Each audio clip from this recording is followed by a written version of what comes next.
जय श्री कृष्ण मित्रों, कैसे हैं आप सब। आशा है आप सब ठीक होंगे और आपने पिछले लेसन्स रिवाइज किए होंगे और इंग्लिश लिखने की और बोलने की प्रैक्टिस भी की होगी। आज हम डिटर्मिनर्स करेंगे। डिटर्मिनर्स को फिक्सिंग वर्ड्स भी कहते हैं, फिक्सिंग वर्ड्स, और इन्हें मॉडिफायर्स भी कहते हैं, मॉडिफायर्स, क्योंकि ये नाउन्स को मॉडिफाई करते हैं और एक सेंटेंस में नाउन की स्थिति को स्पष्ट करते हैं। जैसे she is a good girl. अब यहाँ पर अ जो है ये डिटर्मिनर है, अदरवाइज ये आर्टिकल होता है, परंतु आर्टिकल भी डिटर्मिनर का ही एक रूप है। तो she is a good girl. अब जो अ शब्द है, डिटर्मिनर जहां पर एज अ डिटर्मिनर यूज किया है, ये संकेत करता है कि आगे हम एडजेक्टिव या नाउन यूज करने वाले हैं। शी इज अ व्हाट, वो क्या है, good girl. She is a naughty girl, she is a good singer. ठीक है, अब इसके बाद हम एडजेक्टिव या नाउन यूज करते हैं, तो ये जो सेंटेंस को मॉडिफाई करता है, और ये इन्हें फिक्सिंग वर्ड्स भी कहते हैं क्योंकि ये सेंटेंस को फिक्स करता है, उसको कंप्लीट करता है। अब इसी तरह से और वाक्य ले लेते हैं, जैसे there is not much hope of his recovery,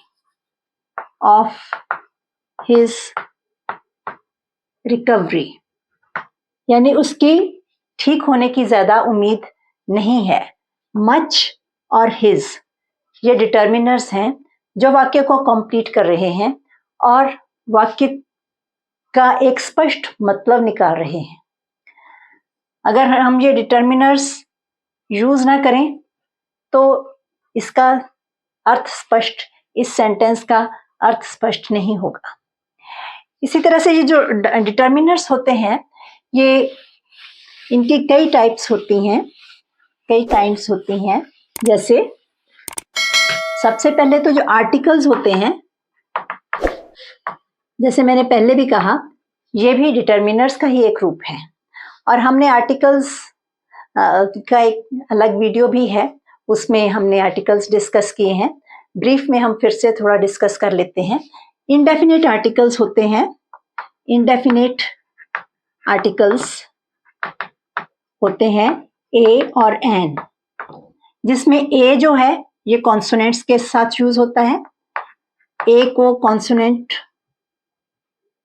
वाले शब्दों के साथ, जहां कॉन्सोनेंट यूज होता है उन शब्दों के साथ यूज करते हैं, और एन को वॉवल्स वाले शब्दों के साथ यूज करते हैं। अब वॉवल्स क्या होते हैं? ए ई आई ओ यू, ये वॉवल्स होते हैं इंग्लिश में। हमारे 26 लेटर्स होते हैं इंग्लिश में, उसमें ये 5 वॉवल्स होते हैं और बाकी सारे कॉन्सोनेंट्स होते हैं। ठीक है, बाकी जो बच जाते हैं वो सभी कॉन्सोनेंट्स होते हैं। ए को कॉन्सोनेंट्स के सिंगुलर नाउन्स के साथ, सिंगुलर शब्दों के साथ प्रयोग करते हैं, और एन को वॉवल्स के साथ प्रयोग करते हैं। अब इसका थोड़े से एग्जाम्पल्स और दूसरे होते हैं डेफिनेट आर्टिकल्स, वो होता है द। ए और एन इनडेफिनेट आर्टिकल्स हैं और द क्या है, ये डेफिनेट आर्टिकल है। इसका भी हम यूज अभी बताएंगे और हमने पहले भी डिस्कस कर लिया है। तो पहले हम अ का यूज देख लेते हैं। जैसे बिफोर सिंगुलर नाउन्स जो है, जैसे a cow is a useful animal. अब यहां पर जो है अ यूज किया, किसी भी काउ की बात हो रही है, ठीक है। इज अ यूजफुल एनिमल, उसकी एक उपयोगी जानवर है। तो यहाँ पर अ का यूज होता है सिंगुलर नाउन्स के पहले। और इसी तरह से जो एन है इसको वॉवल्स के साथ यूज किया जाता है। She is carrying an umbrella. She is carrying an umbrella, वो एक छाता पकड़कर जा रही है, ठीक है, उसके हाथ में एक छाता है, वो छाता लेकर जा रही है। तो एन अम्ब्रेला, यहाँ पर हमने क्या यूज किया, जो इनडेफिनेट आर्टिकल का यूज किया। और हमने ये भी डिस्कस किया था कि जो एक्सेप्शंस होती हैं, जैसे ये तो यहाँ पर हमने एन लगाया और कई जगह पर एन का प्रयोग नहीं होता है, जैसे जो वॉवल्स हैं, जैसे वन रुपी नोट,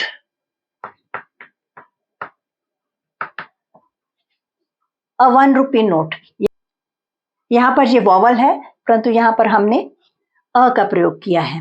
तो ये एक्सेप्शंस हैं जो हमने पहले डिस्कस की थी। और इस तरह से हम द, अगर डेफिनेट आर्टिकल को देखें, डेफिनेट आर्टिकल द है, इसका भी प्रयोग हमने पहले भी किया था। ऐसे नाउन से पहले जो पहले ही प्रयोग किए जा चुके हों वहां पर द यूज होता है। हमने कई इसके यूजेस के सेंटेंसेस बनाए थे, तो अब हम कुछ और बना लेते हैं। जैसे this is a house, the house is very small. अब यहां पर दिस इज अ हाउस, जब हम एक नई बात शुरू कर रहे हैं तो अ हाउस, किसी घर की बात कर रहे हैं, परंतु जब उसी घर की बात दोबारा कर रहे हैं तब द हाउस लग जाएगा। उसी नाउन को हम जब सेंटेंस में जो नाउन यूज किया है उसको दोबारा यूज कर रहे हैं तो द का प्रयोग होता है। इसी तरह से और भी कई जगह पर प्रयोग होता है, जैसे प्रॉपर नाउन्स जब प्लूरल्स में यूज किए जाएं तब भी हम द का प्रयोग करते हैं। जैसे the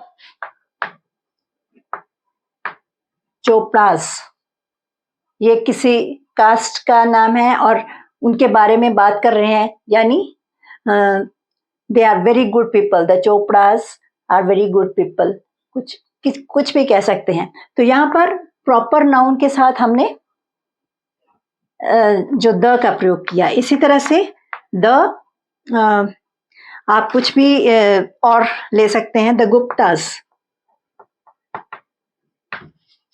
Guptas are very good people, ठीक है। यहाँ भी किसी भी कास्ट के साथ हम जो है प्रॉपर नाउन के साथ हम द का प्रयोग कर सकते हैं जब उनके बारे में जर्नल बात करनी होती है, ठीक है। इसी तरह से ये जो हैं आर्टिकल्स हमने बहुत डिटेल में डिस्कस किए थे, तो आप इनके बारे में डिस्क्रिप्शन में देख सकते हैं और डिटेल में सभी आर्टिकल्स के कई सेंटेंसेस देख सकते हैं। तो दूसरे होते हैं डेमोन्स्ट्रेटिव प्रोनाउंस या डेमोन्स्ट्रेटिव डिटर्मिनर्स। डेमोन्स्ट्रेटिव, इन्हें डेमोन्स्ट्रेटिव डिटर्मिनर्स भी कहते हैं या डेमोन्स्ट्रेटिव प्रोनाउंस भी कहते हैं। तो ये कौन से होते हैं? ये दिस, दीज, दैट, दोज, ये हैं डेमोन्स्ट्रेटिव डिटर्मिनर्स। ये दूर या नजदीक की चीजों के बारे में बताते हैं। दिस और दीज, दिस का प्लूरल होता है दीज, दैट का दोज। अब दिस और दीज नजदीक की चीजों के बारे में बताते हैं, दैट और दोज जो हैं ये दूर की चीजों के बारे में बताते हैं। जैसे this book is mine, this book is mine, ये किताब मेरी है, यानी ये खास किताब की बात कर रहे हैं। इसी तरह से these books are, these books, अगर इसका हम प्लूरल बनाएं, दीज बुक्स आर आवर्स, ये किताबें हमारी हैं। अब ये प्लूरल है परंतु ये हमारे पास पड़ी हैं, नजदीक है हमारे, तो हम इनकी बात कर रहे हैं। दिस बुक ये भी हमारे नजदीक थी, दीज बुक्स ये भी हमारे नजदीक है अगर हम प्लूरल की बात करें। और इसका ये प्लूरल बन गया, ये सेंटेंस का प्लूरल है ये वाला sentence, this book is mine, these books are ours, me का जैसे मी का आवर होता है, आई का वी होता है, और माइन का आर्स, आर्स मतलब हमारी, ठीक है। तो इस तरह से ये दिस, दीज, इसी तरह से दैट, दोज भी डेमोन्स्ट्रेटिव प्रोनाउन है। इसी तरह से दैट और दोज जो है ये दूर की चीजों के लिए प्रयोग किए जाते हैं, जैसे the book is on that table, किताब उस मेज पर पड़ी है। दैट टेबल यानी वो मेज दूर है, ये दूर की चीजों के लिए इस्तेमाल किए जाते हैं। इसी तरह से दोज ट्रीज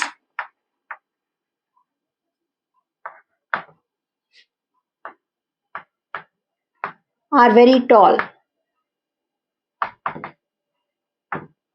वो पेड़ बहुत लंबे हैं। अब दोज दूर के हैं, दूर से हम देख रहे हैं, तो दैट और दोज ये जो है डिटर्मिनर्स जो है ये नजदीक और दूर की चीजों के लिए यूज किए जाते हैं। इसी तरह से हम आगे देखते हैं पोजेसिव एडजेक्टिव्स या पोजेसिव डिटर्मिनर्स जिन्हें कहते हैं। पोजेसिव डिटर्मिनर्स और पोजेसिव एडजेक्टिव्स भी इन्हें कहते हैं, एडजेक्टिव्स भी कहते हैं, क्योंकि ये पोजेसिव एडजेक्टिव्स ही हैं, हमने किए हुए हैं। तो इसमें कौन से डिटर्मिनर्स आते हैं? My, our, his, her, your, their, its, ये सब पोजेसिव डिटर्मिनर्स कहलाते हैं, जो कि किसी से संबंध प्रकट करते हैं, जो सिंगुलर या प्लूरल्स के नाउन से पहले ये यूज होते हैं और उनसे अपना संबंध प्रकट करते हैं। जैसे दिस इज माई हाउस, अब ये सिंगुलर नाउन है, इसके आगे हमने पोजेसिव डिटर्मिनर लगाया कि ये मेरा घर है, या दिस इज हिज हाउस, ये उसका घर है। दिस इज हर हाउस, ये उस लड़की का घर है। हिज है तो लड़के का घर है। देयर हाउस, ये उनका घर है।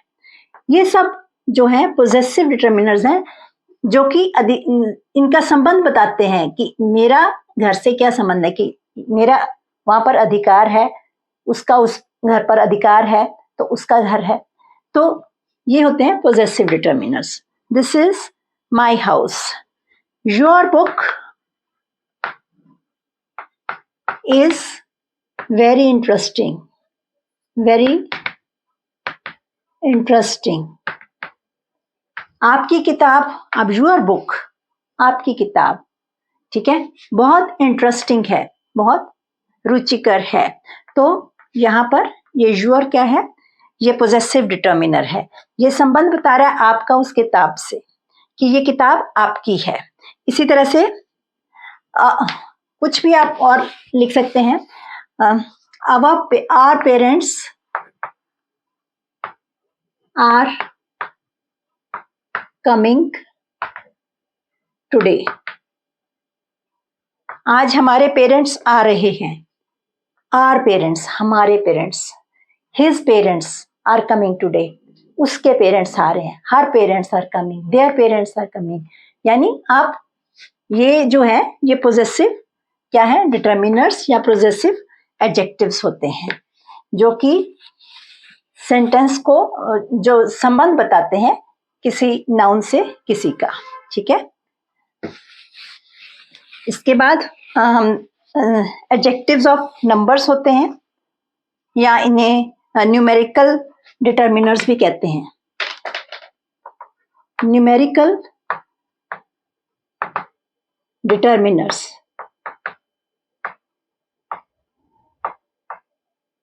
और इन्हें एडजेक्टिव्स ऑफ नंबर्स भी कहते हैं, ठीक है। अब जैसे ये इसमें क्या होता है, डेफिनेट नंबर्स एक तो होते हैं, डेफिनेट नंबर्स 1 2 3, 1 2 3 ये सब कुछ भी हो डेफिनेट नंबर्स हैं। तो इसी तरह से जो इनडेफिनेट नंबर्स कौन से होते हैं? इनडेफिनेट नंबर्स होते हैं जैसे सम, मैनी, ऑल, सम, ऑल, मैनी, यानी जिसकी जो निश्चित नहीं होते, जिनकी संख्या निश्चित नहीं होती। डेफिनेट होते हैं, गिनती में होते हैं, जो कि जिनकी संख्या निश्चित होती है। Please give me 1 book. कृपया मुझे एक किताब दो। मैंने 2 किताबें नहीं लेनी है, एक लेनी है। तो हम जो 1 है ये डिटरमिन कर रहा है कि आपको कितनी बुक्स चाहिए। अब इसी तरह से the last boy was selected.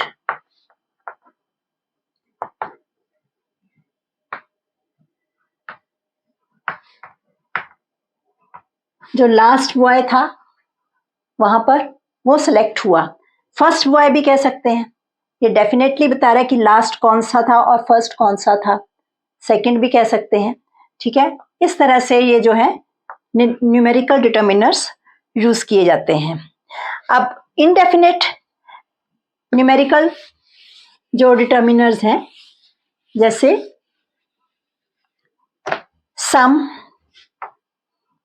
सम थोड़ी क्वांटिटी के लिए यूज किया जाता है।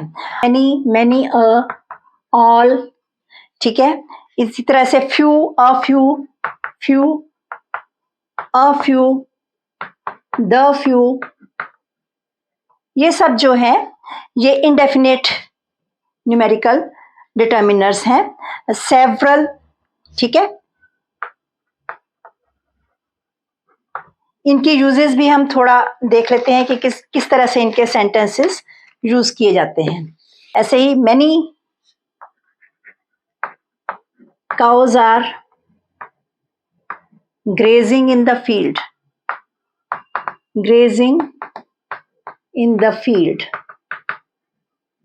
ठीक है। ये इनडेफिनेट न्यूमेरिकल डिटर्मिनर है। इसी तरह many a girl has seen the red fort.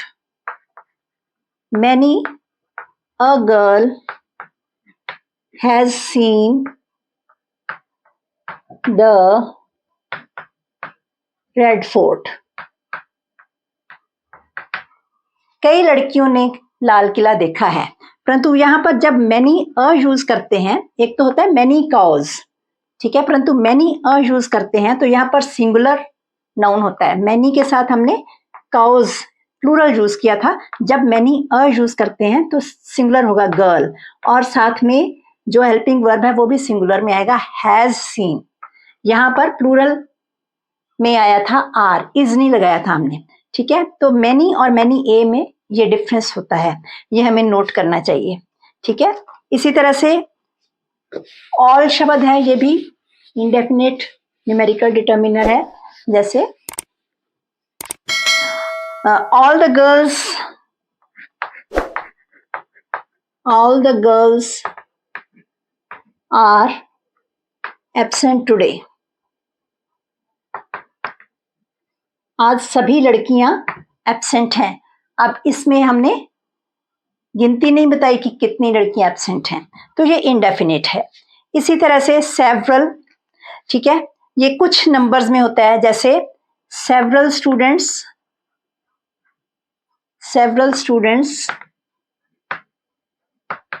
Missed the class.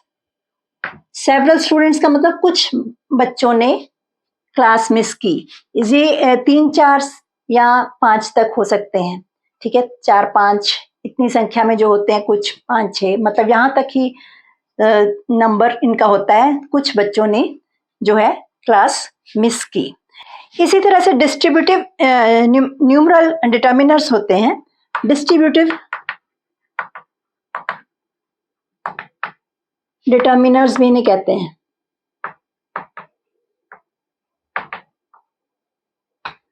इन्हें जैसे each, every, either, neither.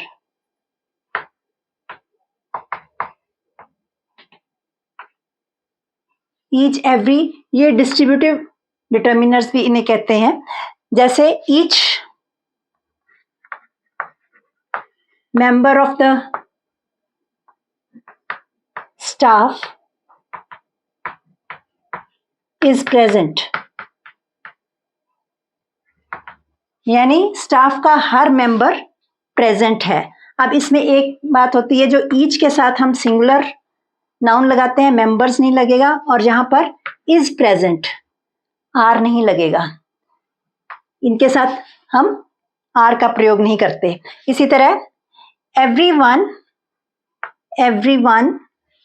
Should do his duty. अब यहां पर भी एवरीवन जो है ये सिंगुलर की तरह यूज किया है, हिज ड्यूटी, ठीक है, यहाँ क्योंकि यहां पर हम प्लूरल का प्रयोग नहीं करते हैं।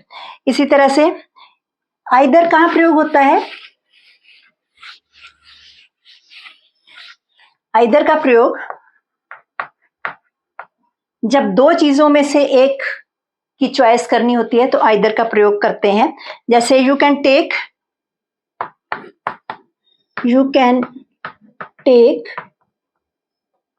either of the two books, यानी दो किताबें हैं, इनमें से कोई एक ले जाओ, आप ले सकते हो, ठीक। नाइदर का प्रयोग कहां होता है? जैसे दो में से कोई भी नहीं, जैसे नीदर ऑफ द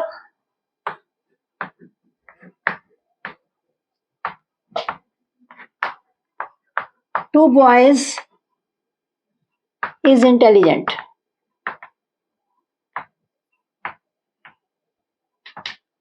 दोनों लड़कों में से कोई भी इंटेलिजेंट नहीं है। Neither of the two boys, अब आप कहेंगे बॉयज के साथ इज क्यों लगा?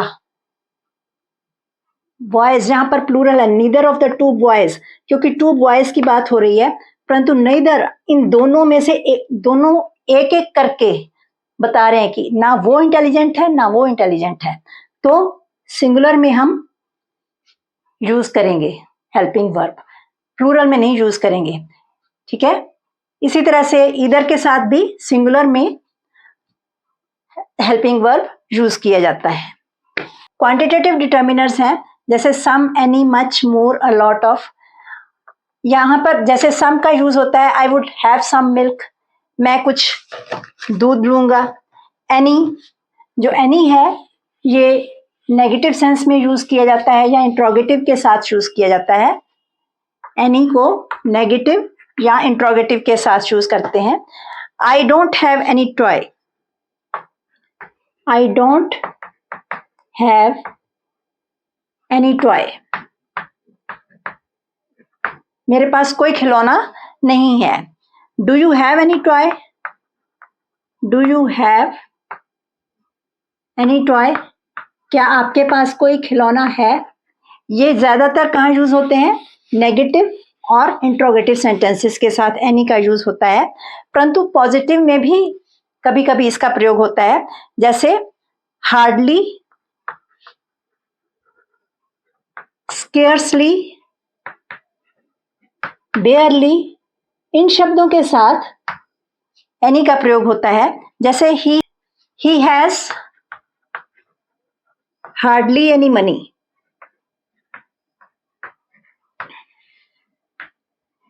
उसके पास मुश्किल से कुछ धन है। हार्डली मीन्स मुश्किल से, कुछ धन है, बहुत कम धन है, तो वहां पर हम, ये पॉजिटिव वाक्य है तो यहां पर हमने एनी लगाया, परंतु एनी का मतलब यहां पर ना के बराबर ही है। इसी तरह से there was barely any student, there was barely any student in the class, in the class, कक्षा में बड़ी मुश्किल से कोई स्टूडेंट्स थे, यानी बहुत कम स्टूडेंट्स थे, तो बेयरली मतलब बहुत मुश्किल से, बहुत कम। इसी तरह से और भी हम बना सकते हैं, देयर वॉज स्केर्सली के साथ भी हम पॉजिटिव में बना सकते हैं, जैसे there was scarcely any flower in the garden,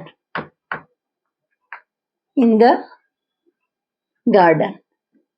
बेशक हमने यह पॉजिटिव वाक्य में प्रयोग किया, परंतु इनका मतलब ना के बराबर ही है कि वहां पर गार्डन में बहुत कम फूल थे, कक्षा में बहुत कम स्टूडेंट्स थे, बेयरली एनी स्टूडेंट। तो इस तरह से एनी का प्रयोग होता है। और भी हम कुछ शब्द ले लेते हैं, जैसे मच। मच शब्द का प्रयोग क्या है, ये क्वांटिटी बताता है। There is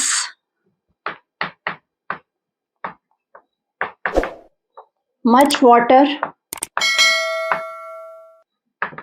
in the jug, jug में पर्याप्त पानी है। तो इस तरह से हम मच का प्रयोग करते हैं। और मोर का प्रयोग भी कर सकते हैं। Will you give me some, will you give me more mango, more apples, क्या आप मुझे और ज्यादा एप्पल्स देंगे। तो इस तरह से ये मच और मोर का प्रयोग होता है। इसी तरह से अ लॉट ऑफ, अच्छी क्वांटिटी में जो चीज होती है। अ लॉट ऑफ, बहुत ज्यादा। टाइम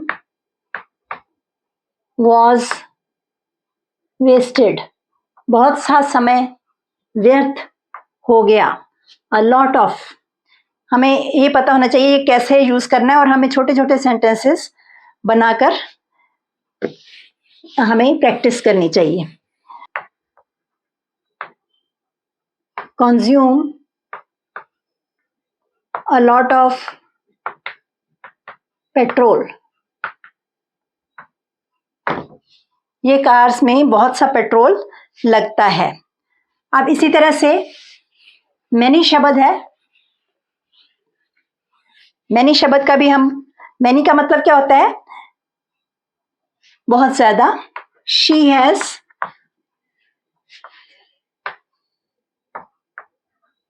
मैनी ड्रेसेस, उसके पास बहुत ज्यादा ड्रेसेस हैं। अब इसी तरह से डिटर्मिनर्स में WH वाले शब्द भी हम प्रयोग करते हैं, वो भी हम देख लेते हैं। WH वाले शब्द कौन से होते हैं, जैसे what, which, whose, what, which, whose, where, when, whatsoever, whatsoever। ठीक है, इस तरह से हम शब्द प्रयोग करते हैं। जैसे What books have you read? आपने कौन सी किताबें पढ़ी हैं। What books have you read? इसी तरह से Which pen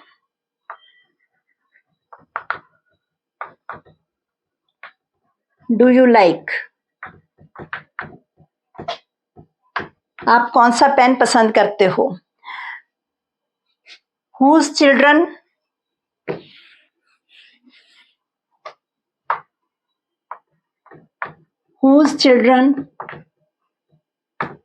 are they?